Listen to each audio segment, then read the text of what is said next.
got so much motherfucking design on right now. Bring it down, bring it down, make it come. I got 3 whole thoughts, I'm the guap with it. Bitches on my line, and you know.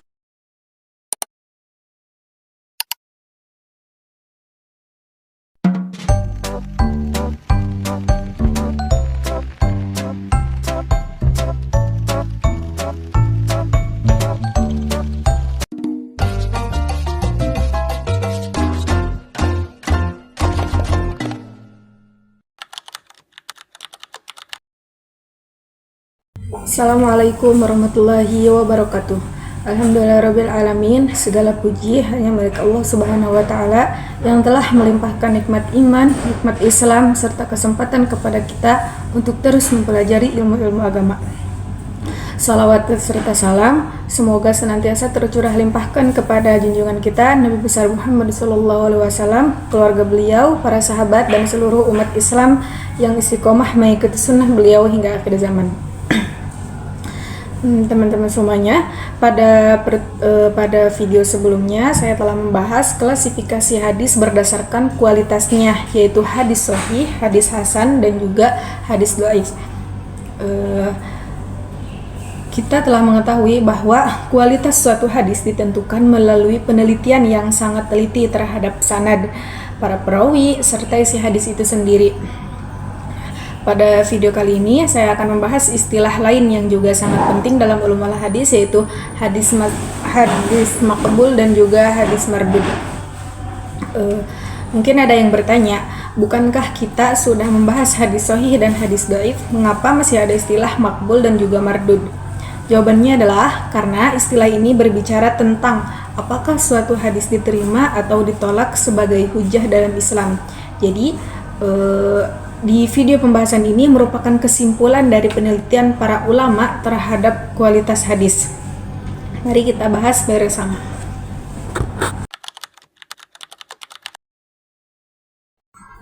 Apa itu pengertian hadis maqbul? Hadis maqbul adalah secara bahasa kata maqbul berasal dari kata qabila yaqbalu yang berarti menerima. Maka hadis maqbul adalah hadis yang diterima oleh para ulama sebagai dalil atau hujjah sehingga boleh diamalkan dalam kehidupan. Pada umumnya, hadis yang termasuk kategori maqbul adalah hadis sahih dan hadis hasan. Mengapa keduanya itu bisa diterima? Karena telah memenuhi syarat-syarat yang ditetapkan oleh para ulama, yaitu sanadnya bersambung, para perawinya adil dan terpercaya, kuat hafalannya, serta juga tidak terdapat kejanggalan maupun cacat yang merusak keautentikan hadis.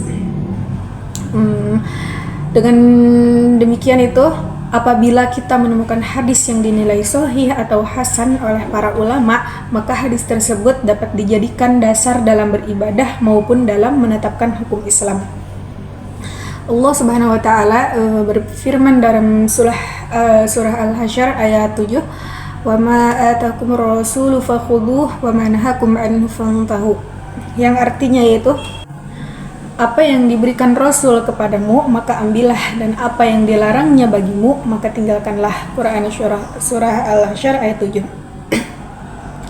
Ayat ini menunjukkan bahwa apabila suatu hadis benar-benar berasal dari Rasulullah SAW dan telah terbukti keasliannya, maka umat Islam wajib menerima dan juga mengamalkannya.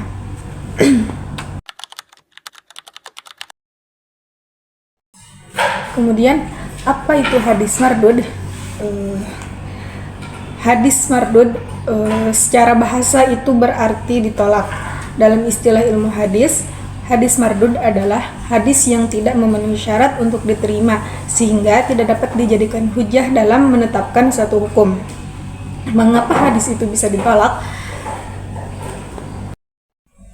Penyebabnya itu bermacam-macam, bisa karena sanadnya terputus, bisa karena terdapat perawi yang tidak dikenal atau tidak jujur, bisa juga karena hafalan perawinya itu lemah, bahkan ada juga yang terbukti berdusta.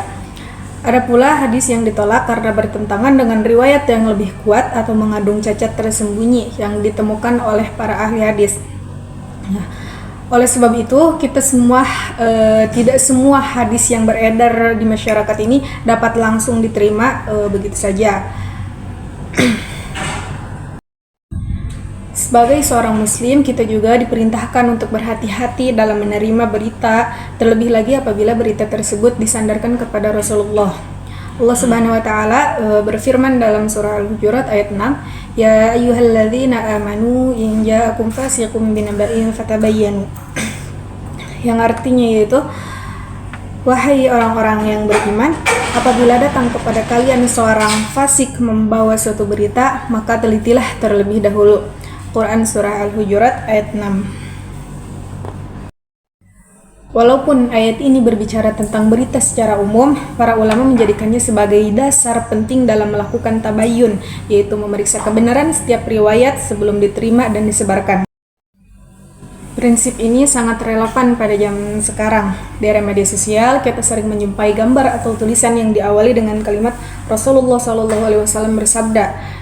Namun belum tentu hadis tersebut benar-benar berasal dari Rasulullah SAW. Karena itu, kita perlu memastikan sumbernya, apakah hadis tersebut terdapat dalam kitab-kitab hadis yang terpercaya, bagaimana penilaian para ulama terhadap kualitasnya, dan seperti itulah pentingnya mempelajari ilmu hadis. Rasulullah SAW memberikan peringatan yang sangat keras kepada siapa saja yang berdusta atas nama beliau. Beliau juga bersabda, "Man kadzdzaba 'alayya muta'ammidan falyatabawwa'u maq'adahu minan nar." Artinya yaitu, barang siapa yang sengaja berdusta atas namaku, maka hendaklah ia menyiapkan tempat duduknya di neraka. Hadis riwayat Al-Bukhari dan Muslim. Hadis ini diriwayatkan oleh banyak sahabat dan juga termasuk hadis yang mutawatir. Karena itulah para ulama sangat berhati-hati ketika meriwayatkan suatu hadis. Mereka lebih memilih mengatakan aku tidak tahu daripada menyampaikan sesuatu yang belum jelas kebenarannya. Sikap yang seperti ini juga yang seharusnya kita teladani. Setelah mempelajari materi ini, kita ada beberapa hikmah yang dapat kita ambil, yaitu yang pertama, kita menjadi lebih selektif dalam menerima hadis. Yang kedua, juga kita semakin menghargai perjuangan para ulama hadis yang telah menghabiskan hidupnya untuk meneliti ribuan bahkan juga ratusan ribu riwayat. Yang ketiga, juga kita terdorong untuk belajar agama dari sumber yang terpercaya dan tidak mudah percaya terhadap setiap informasi yang beredar. Dengan demikian, ibadah yang kita lakukan ini benar-benar berdasarkan tuntutan dari Rasulullah SAW yang sahih.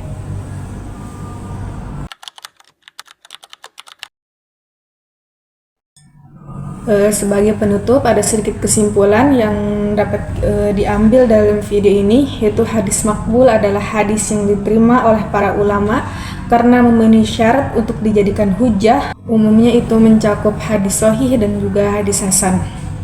Sedangkan hadis mardud adalah hadis yang ditolak karena tidak memenuhi syarat keotentikan sehingga tidak dapat dijadikan dasar dalam menetapkan hukum Islam.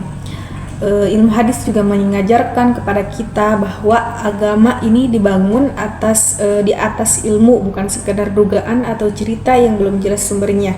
Oleh karena itu, setiap muslim hendaknya membiasakan diri untuk memeriksa keabsahan hadis sebelum mengamalkan atau menyebarkannya kepada orang lain. Semoga Allah Subhanahu wa taala menjadikan kita termasuk hamba-hambanya yang mencintai sunnah Rasulullah, mengamalkannya dengan benar dan juga ikut menjaga kemurniannya. Insyaallah pada video selanjutnya saya akan membahas jarh wa ta'dil, yaitu ilmu yang digunakan para ulama untuk menilai kredibilitas para perawi hadis. Materi ini akan membantu kita memahami bagaimana para ulama memastikan bahwa hadis yang sampai kepada kita itu benar-benar dapat dipercaya atau tidak. Mungkin hanya itu yang bisa saya sampaikan. Wallahu a'lam bishawab. Assalamualaikum warahmatullahi wabarakatuh.